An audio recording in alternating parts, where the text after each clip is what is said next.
فرماتے ہیں وَمَن يَتَّقِ اللَّهَ، جو لوگ اللہ پر تقوی اختیار کرتے ہیں، اللہ کا خوف جن کے دلوں میں ہوتا ہے، بڑی توجہ پڑھے لکھے لوگوں کی، اللہ کہتے ہیں من یتق اللہ یجعل لہ مخرجا، میں ان کے لیے راستے بنا دیتا ہوں۔ سامعین، یہ جو مخرج ہے نا، مخرج، اس کا مطلب راستہ نہیں ہے، راستے کو عربی میں سبیل کہتے ہیں، مخرج عربی میں اس چیز کو کہتے ہیں جسے انگلش میں ایمرجنسی گیٹ کہا جاتا ہے۔ ایمرجنسی گیٹ کس لیے ہوتا ہے؟ گاڑی کو آگ لگ گئی، ایمرجنسی گیٹ ہے، نکل جائیے، گھر کو آگ لگ گئی، بلڈنگ کو آگ لگ گئی، پلازے کو آگ لگ گئی، ایک ایمرجنسی گیٹ، یہاں سے گزر جائیے۔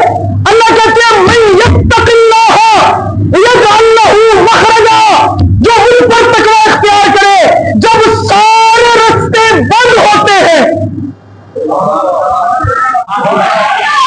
مخرجا، اللہ قرآن میں کہہ رہے ہیں نا، مخرجا، مخرجا کا مطلب راستہ نہیں ہے۔ ایمرجنسی گیٹ، ایمرجنسی گیٹ تب استعمال کیے جاتے ہیں جب ایمرجنسی ہو، جب ہنگامی حالات ہو۔ اللہ کہتے ہیں جب تم مشکل میں پھنسو نا، اگر تو تم ہوئے متقی، مخرجا، سارے راستے بند ہوں گے تمہارے لیے، تم سوچو گے بھی نہیں، وہاں سے ایمرجنسی گیٹ کھلے گا تو مشکل سے پار ہو جاؤ گے۔ میرے دوستو، آج اگر میں توحید کو مانتا ہوں، آج اگر میں تقوی کو مانتا ہوں، تو اس کے سب سے بڑی جو تقاضا ہے وہ یہ ہے کہ جب مجھ پر مشکل پیش آئے میری نظر لوگوں پر نہ ہو، جب مجھ پر مشکل آئے میری نظر بینک بیلنس پر نہ ہو، جب مجھ پر مشکل آئے میری نظر ڈاکٹرز پر نہ ہو۔